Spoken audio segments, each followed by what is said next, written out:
जय हिंद and welcome to my YouTube channel tech Kalvi centre. आज मैं आप लोगों के लिए लेकर आया हूं एक नया चैप्टर जिसका नाम है ग्लिम्स ऑफ इंडिया। ये आपके क्लास 10th के जो प्रोज है, प्रोज के अंदर एक चैप्टर है और इस चैप्टर के अगर हम लोग देखेंगे यहाँ पे तो इसके 3 पार्ट हैं। उन तीनों पार्टों को हम लोग बारी बारी से यहाँ पे स्टडी करेंगे। आज हम लोग यहाँ पे स्टडी करने वाले हैं उसके फर्स्ट पार्ट के बारे में। उसका जो पहला पार्ट है उसका नाम है अ बेकर फ्रॉम गोवा। यानी यहाँ पे जो है गोवा जो एक हमारे कह सकते हैं इंडिया का एक छोटा सा स्टेट है और इसी स्टेट से बिलोंगिंग यहाँ के जो पुर्तगाली रहते थे और वही पुर्तगाली जो होते थे वो लोग क्या है कि यहाँ पे बेकरी चलाया करते थे, बेकरी का काम करते थे। तो उन्हीं से बिलोंगिंग आज की हमारी ये स्टोरी है। तो आज का जो हमारी स्टोरी है उसका नाम है अ बेकर फ्रॉम गोवा। तो इसी चैप्टर का आज हम लोग हिंदी एक्सप्लेनेशन देखेंगे। ये हमारा पार्ट 1 है। पार्ट 2 और पार्ट 3 हम लोग आगे आने वाले वीडियो में यहाँ पे कवर अप करूँगा, जिसका नाम होगा कुर्ग और रहेगा नेक्स्ट चैप्टर आपका टी फ्रॉम आसाम।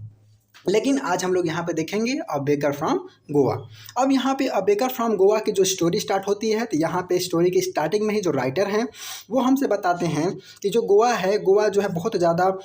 कभी किसी टाइम पे पॉपुलेटेड हुआ करता था पुर्तगालियों से। क्योंकि मैं आप लोग को थोड़ा सा मैं हिस्ट्री बता दूँ कि सबसे पहले इंडिया में आने वाले पुर्तगाली थे और इंडिया को छोड़कर जाने में भी सबसे लास्ट में गए थे पुर्तगाली ही। यानी अंग्रेज़ों को जाने के बाद भी पुर्तगाली हमारे यहाँ डटे हुए थे, उसके बाद पुर्तगाली यहाँ से गए थे। और यहाँ पे उसके बाद क्या हुआ कि जब यहाँ पे इंडिया में पुर्तगाली आ गए थे और फर्स्ट पुर्तगाली आया था इंडिया में वास्को डी गामा। तो यहाँ पे राइटर हमको बताते हैं कि जब ये जो पुर्तगाली हैं ये लोग जब हमारे इंडिया में आ गए तो मेनली ये लोग कहाँ जो गोवा वाला एरिया है उस रीजन में ये लोग सबसे ज़्यादा रहा करते थे। और उस एरिया में जब ये लोग पुर्तगाली जो लोग रहते थे तो इन लोग का जो मेन काम होता था वो होता था बेकरी चलाने का। यानी कि कह सकते हैं कि अगर जब भी बेकरी की बात आती थी तो वो काम पुर्तगालियों का ही होता था। और ये लोग क्रिश्चियन रिलीजन से ही बिलोंग करते थे।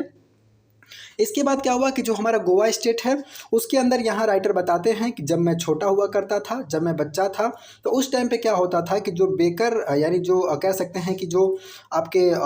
जो ब्रेड है, यानी हम बात करते हैं जिसको आज हम लोग बोलते हैं पाव रोटी। जो पाव रोटी होता था यानी कि जो ब्रेड होता था उसको जो बेचने वाले लोग होते थे उनको बेकर कहते थे और ये अक्सर पुर्तगाली ही हुआ करते थे। उसके बाद यहाँ राइटर बताते हैं कि जो पुर्तगाली हुआ करते थे ये लोग अपने हाथ में एक बम्बू की छड़ी रखते थे और उस बम्बू की छड़ी के साथ चला करते थे। और इनका जो बम्बू का छड़ी था उस छड़ी को यहाँ पे कहा जाता था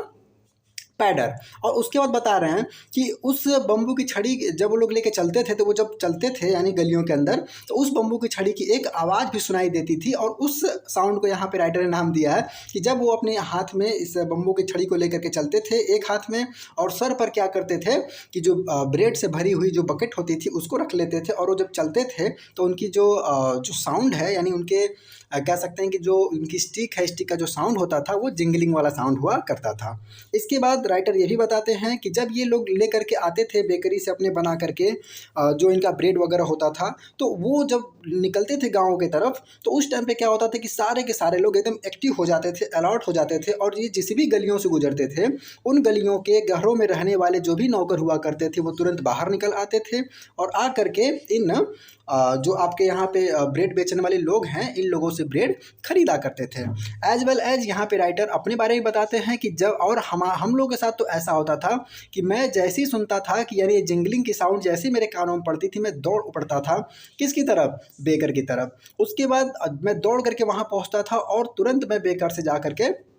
वहाँ पे मैं ब्रेड उससे ख़रीदा करता था। और साथ साथ राइटर ये भी बताते हैं कि कई बार तो हमारी किस्मत बहुत अच्छी हुआ करती थी। हमारी अच्छी किस्मत होने की वजह से क्या होता था कि हम लोगों के हाथ मीठी ब्रेड लग जाती थी। और इन्होंने यहाँ पे जो मीठी ब्रेड है उसको नाम इन्होंने दिया है बोल। कह रहे कि जो मीठी ब्रेड हुआ करती थी उसको बोल कहा जाता था। और साथ साथ यहाँ पर राइटर ये भी कहते हैं कि मैं तो वहाँ पर दौड़ के जाता था और वहाँ पर तुरंत उनसे ब्रेड लेता था और मैं तुरंत खाना शुरू कर देता था बिना ब्रश किए, यानी बिना दांतों की सफाई किए भी कई बार मैं खाने लग जाता था वहाँ पे उन लोगों की ब्रेड। मतलब इतनी फेमस थी, इतना फेवरेट था मेरे को उन लोगों का ब्रेड कि मैं बिना ब्रश किए, मैं बिना अपने दांतों को साफ किए भी जो बेकर होते थे उनके ब्रेड को मैं खाने लगता था। साथ ही साथ यहाँ पे राइटर ये बताते हैं कि जो यहाँ बेकर होते थे ये लोग अपने एक हाथ में क्या करते थे, जो जिंगलिंग साउंड करने वाली जो इनकी स्टिक होती थी उसको लेते थे, और दूसरे हाथ में अपनी जो कह सकते हैं ब्रेड से भरी हुई जो इनकी बकेट हुआ करती थी उसको सर पे रख लेते थे, और रख करके ये लोग चल करके हमारे यहाँ गलियों के अंदर घुमा करते थे। और साथ साथ ये राइटर यही बताते हैं कि ये जो बेकर हैं ये दिन में 2 बार हमारी तरफ आते थे, मतलब हम लोग के गलियों से जो बेकर हैं ये अपना ब्रेड लेकर के 2 बार गुजरते थे। एक तो कह रहे हैं कि पहली पहली बार वो होता था जबकि सुबह सुबह की टाइम होती थी, और वो अपनी बकेट को यानी जो उनकी टोकरी होती थी टोकरी को पूरा ब्रेड से भर लेते थे, और पूरा ब्रेड से भर करके क्या करते थे कि उस ब्रेड से भरी हुई टोकरी को लेकर के हमारी गलियों से गुजरते थे।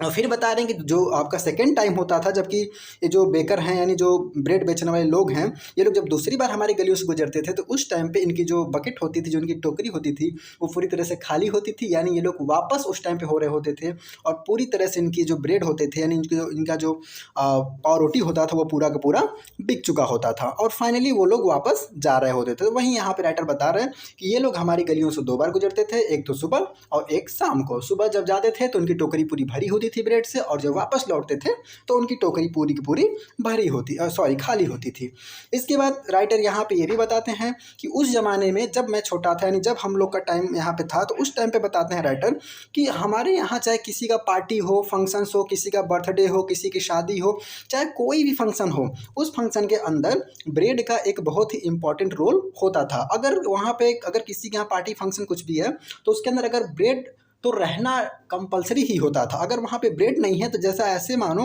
कि जैसे वहाँ पे कुछ हो ही ना, मतलब इनका कहने का ये मतलब था कि उस ज़माने में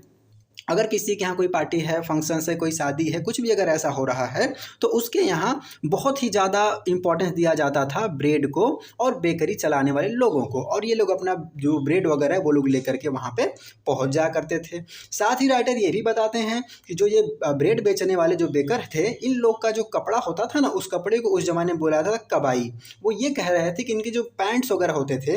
और इनके जो शर्ट्स होते थे, पैंट और शर्ट दोनों एक ही में ज्वाइंट होते थे, और ये साथ साथ ये भी बताते हैं कि जो इनके पैंट की जो कह सकते हैं जो लेंथ होती थी वो ना ही फुल होती थी और ना ही हाफ होती थी, यानी कह सकते हैं कि वो बीच में होती थी, यानी फुल लेंथ से थोड़ी सी छोटी और हाफ लेंथ से थोड़ी सी बड़ी। कुछ इस तरह का बताते हैं कि उन लोग की जो पैंट का लेंथ हुआ करता था, और ये बेकर हमारी गलियों से गुजरा करते थे, जिंगलिंग की साउंड करते हुए गुजरा करते थे, और ये जो जिंगलिंग की साउंड आती थी ये उनके स्टिक से आती थी, जो कि वो अपने हाथों में बम्बू की स्टिक लेकर चला करते थे। और यहाँ पे राइटर ने ये बताया कि इनके जो कपड़े होते थे जो कि कह सकते ना ही फुल था ना ही हाफ था, बीच का था, तो उस कपड़े का नाम यहाँ पे कह रहे राइटर वहाँ पे कबाई होता था, यानी उस जमाने में उनके कपड़े को कबाई बोला जाता था। ये कबाई कपड़ा होता था उनका जो कि वो लोग पहना करते थे बेकर। तो कुछ इस तरह से बेकर की स्टोरी यहाँ पे राइटर ने हम लोगों को बताई है, और इन्होंने कहीं ना कहीं ये बताने की कोशिश करी कि कितने इंपॉर्टेंट हुआ करते थे ये पुर्तगालीज लोग उस ज़माने में। और ये लोग कहाँ रहते थे मेनली, तो गोवा में रहते थे, पांडिचेरी में रहते थे, यही सब स्टेट में सबसे ज़्यादा पुर्तगाली लोग उस टाइम पे रहा करते थे। और उन्हीं में से ये गोवा की बात कर रहे हैं कि गोवा के अंदर उस टाइम पे पुर्तगाली जो कि बेकरी चलाया करते थे, तो कहीं ना कहीं ये बताते हैं कि यहाँ पे क्या है कि कुछ इसी तरह का वहाँ पे काम होता रहता था, और पुर्तगालियों का मेन एक तरह से कह सकते हैं ये ऑक्यूपेशन सा हो गया था। और साथ साथ राइटर यहाँ पे कुछ ये भी बातें मेंशन करते हैं, आगे बताते हैं हमको, कहते हैं कि अब अगर हम बात करें तो धीरे धीरे टाइम बदल चुका है, पुर्तगाली बहुत सारे यहाँ से जा चुके हैं, लेकिन फिर भी बहुत सारे पुर्तगालियों के वंशज यानी उनके आगे आने वाली जो जनरेशन्स हैं वो अभी भी गोवा के अंदर रहती हैं। और उनमें से क्या अगर हम बात करें तो बहुत सारे लोगों के पास आज भी बेकरी की जो फर्नेस होती है, जो भट्टी होती है, आज भी देखी जा सकती है। और बहुत सारे जनरेशन्स के लोग यानी उनकी जनरेशन जो लोग हैं वो लोग आज भी उसी धंधे में लगे हुए हैं, क्योंकि कहीं ना कहीं देखा जाए तो ये जो बेकर वाला बिजनेस होता है, बेकरी चलाने का जो बिजनेस होता है, ये एक मुनाफे का बिजनेस होता है। और साथ साथ राइटर ये भी बताते हैं कि ये जो बेकरी चलाने वाले लोग हुआ करते थे वो लोग अगर हम बात करें तो वो लोग काफ़ी मोटे होते थे, काफ़ी हेल्दी होते थे। साथ साथ अगर हम बात करें तो उनका जो आगे निकला हुआ पेट होता था और जो उनका हेल्दी बॉडी होता था वो इस बात की तरफ इशारा करता था कि वो लोग अपने जीवन में बहुत खुश हैं। और कहीं ना कहीं अगर हम बात करें तो ये इस बात की तरफ इशारा करता था कि वो लोग काफ़ी संपन्न हैं, सुखी हैं, और उनको किसी बात की कमी नहीं है, पैसों की कमी बिल्कुल भी नहीं है, यानी काफ़ी रिच सा ऐसा कह रहे हैं यहाँ पर राइटर कि हमको ऐसा लगता था कि ये लोग काफ़ी संपन्न और रिच हैं जो कि सुखमय जीवन अपना व्यतीत यहाँ पे कर रहे हैं। तो यहाँ पे थोड़ा सा उन लोगों की कंडीशंस के बारे में, उन लोगों की लोकेशंस के बारे में, उन लोगों की इकोनॉमी के बारे में, इन सारी चीज़ों के बारे में राइटर ने यहाँ पे हमें इस स्टोरी के अंदर बताया हुआ है। साथ साथ उन्होंने ये भी कहा कि जो हम मीठी ब्रेड जो होती थी उसका नाम इन्होंने नाम दिया था बोल। तो नाम थोड़ा सा ध्यान रखिएगा।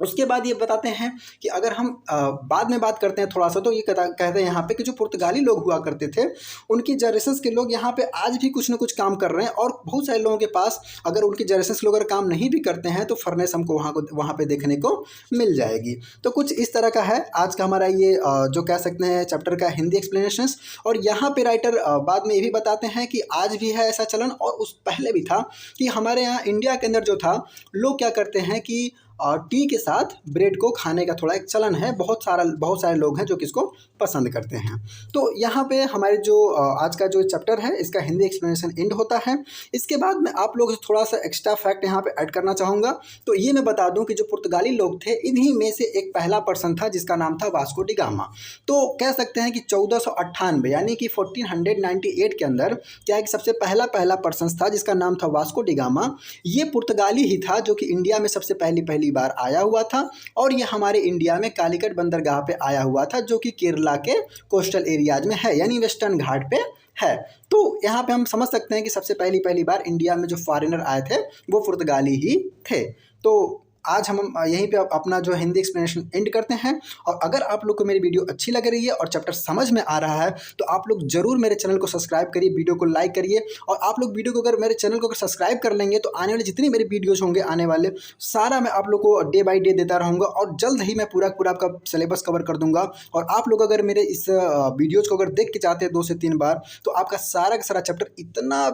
क्लियर रहेगा कि आप उसको सोच भी नहीं सकते कि कितना आपका मतलब बता सकते हैं एकदम हवाई बहुत आसान। आप लोग बहुत आसानी से और बहुत इजी लैंग्वेज में सारे क्वेश्चंस के वहाँ पे रिप्लाई दे पाएंगे। मतलब किसी क्वेश्चन आंसर को आपको रटने की ज़रूरत ही नहीं पड़ने वाली है, बस आप लोग मेरा वीडियो अच्छे से देखिए। तो बस करते हैं आज के लिए, चलिए तो आप लोग बने रहिए हमारे चैनल के साथ, तब तक के लिए जय हिंद।